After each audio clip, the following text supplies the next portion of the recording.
24 jam hari ini sebagai tanda ikut bersukacita atas HUT Batalion Infanteri Raider 200 Bakti Negara ke-63 yang jatuh pada 1 April 2021 dan bertepatan dengan kenaikan pangkat dan Yonif Raider Mayor Infanteri Andi Irawan SH menjadi Letkol Infanteri.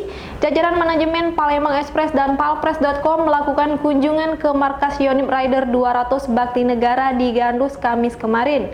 Dalam kunjungan itu, manajemen Palpres memberikan surprise kepada dan Yonif Raider dengan membawa kue tar sebagai tanda ucapan selamat. Rona sukacita bercampur surprise tampak di wajah Komandan Batalion Infanteri Raider 200 Bakti Negara, Letkol Infanteri Andi Irawan SH saat menyambut jajaran manajemen Palembang Express dan Palpres.com di markas Yonif Raider 200 Bakti Negara di Gandus, Palembang, Kamis kemarin. Bagaimana tidak, rombongan dipimpin General Manager Palembang Express Tri Nurwanto tersebut membawa kue tar kejutan sebagai tanda turut bersukacita atas hari ulang tahun Batalion Infanteri Raider 200 Bakti Negara ke-63 yang jatuh pada 1 April 2021 dan kenaikan pangkat yang diterima Letkol Infanteri Andi Irawan. Kepada rombongan Palembang Express, Letkol Infanteri Andi Irawan mengucapkan terima kasih atas surprise yang dia dapatkan. Dia mengaku sangat bahagia atas kunjungan yang dilakukan rombongan Palembang Express ke markas Yonif Raider 200 Bakti Negara, sekaligus memberi dia surprise berupa kue tar. Menurut Letkol Infanteri Andi Irawan, saat itu dia bersama sejumlah personel di Yonif Raider 200 Bakti Negara mendapatkan kenaikan pangkat. Biasanya kenaikan pangkat tersebut akan diupacarakan di Kodam 2 Sriwijaya. Namun karena masih suasana COVID-19, maka tidak digelar upacara. Walau demikian, menurut Letkol Infanteri Andi Irawan, upacara khusus telah dia terima dari personel Yonif Raider 200 Bakti Negara, yakni bersama-sama diceburkan ke kolam yang ada di Komplek Markas Yonif Raider 200 Bakti Negara di Gandus, Palembang, sebagai tanda syukur dan sukacita atas kenaikan pangkat yang mereka terima. Sementara General Manager Palembang Express Tri Nurwanto berharap ke depan hubungan antara Yonif Raider 200 Bakti Negara dengan Palembang Express yang sudah terjalin baik dapat kian dipererat dengan berbagai kegiatan bersama. Satu program yang bakal dilakukan menurut Tri yakni magang personel penerangan Yonif Raider 200 Bakti Negara di Palembang Express. Dalam jangka waktu yang disepakati, personel tersebut akan mendapatkan pelatihan terkait dasar-dasar jurnalistik, keredaksian, hingga editing video news. Selain itu, sejumlah program juga akan digelar bersama Palembang Express dan Yonif Raider 200 Bakti Negara ke depannya. Reporter dan juru kamera tim Sumsel 24 Jam Palpres.com. Pemirsa, Gubernur Sumatera Selatan Haji Hermanderu meresmikan Jalan Perjuangan di Kecamatan Sako, Palembang. Pembangunan jalan dengan biaya dari Pemprov Sumsel tersebut dilakukan sebagai dukungan terhadap pemerintah Kota Palembang dalam meningkatkan infrastruktur dalam kota. Gubernur Sumatera Selatan Haji Hermanderu terus berupaya meningkatkan infrastruktur di kabupaten dan kota. Kali ini Hermanderu meresmikan Jalan Perjuangan yang ada di Kecamatan Sako, Palembang. Peningkatan infrastruktur sendiri dilakukan untuk menekan biaya masyarakat dalam menjual hasil bumi. Lebih jauh kata Hermanderu, Jalan Perjuangan dibangun dengan menggunakan dana APBD Sumsel sebesar 668,48 miliar rupiah. Dia menilai pembangunan jalan di Kota Palembang membutuhkan biaya lebih mahal karena struktur tanah di Kota Palembang yang labil. Ini terkelola dengan baik, terlaksana dengan baik. Ini adalah hak masyarakat, di mana atas kepatuhan masyarakat membayar kewajibannya, pajak dan retribusi, kita programkan dalam bentuk pembangunan infrastruktur.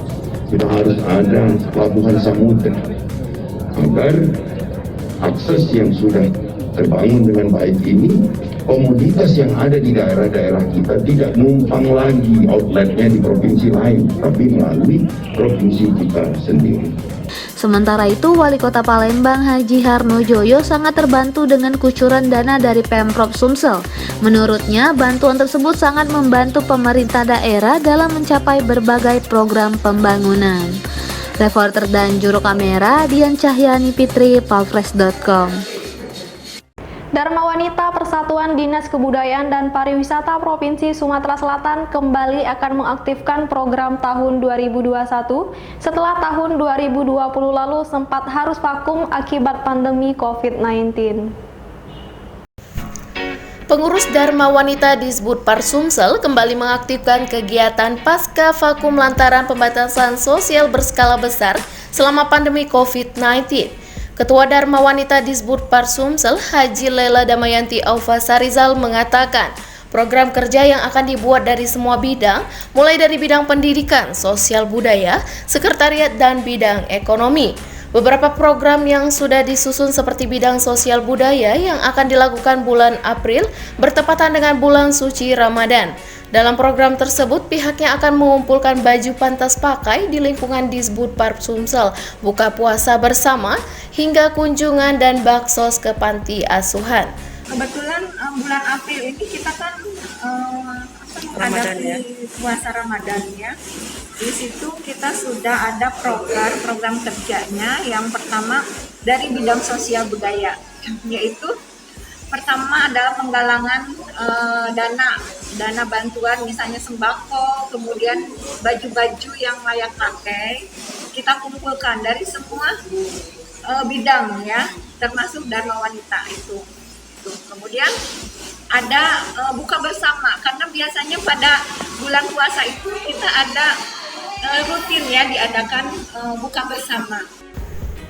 Lalu bidang pendidikan, pihaknya sudah mengajukan taman bermain anak yang diperuntukkan bagi pegawai Disbudpar yang harus membawa anaknya bekerja.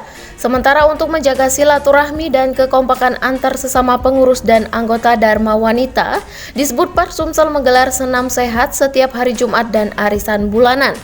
Untuk itu, ia mengimbau kepada semua pengurus dan anggota Dharma Wanita Disbudpar Sumsel untuk turut andil dan berpartisipasi dalam setiap program kerja.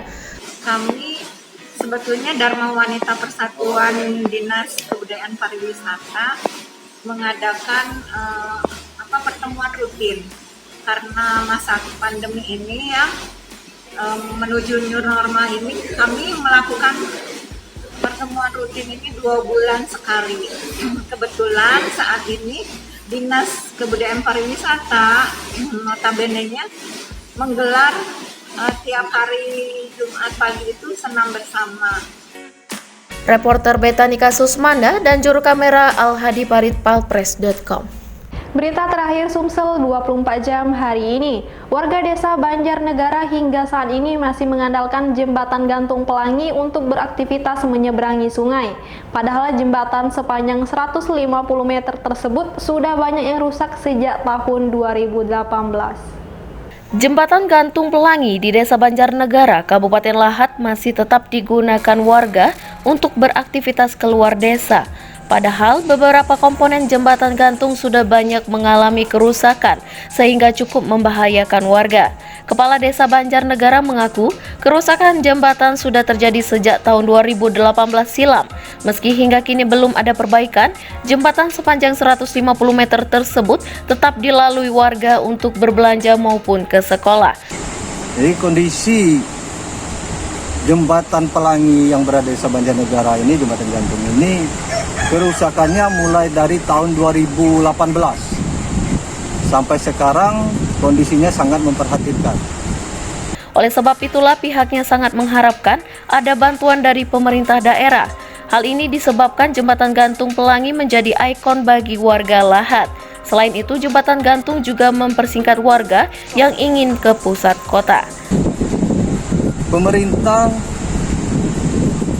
daerah dan provinsi bisa membantu kami sebagai warga untuk memperbaiki jembatan Pelangi ini sehingga dapat dilewati oleh masyarakat 4 desa ini, yaitu Desa Banjarnegara, Tanjung Payang, Tanjung Kebat, dan Nantal.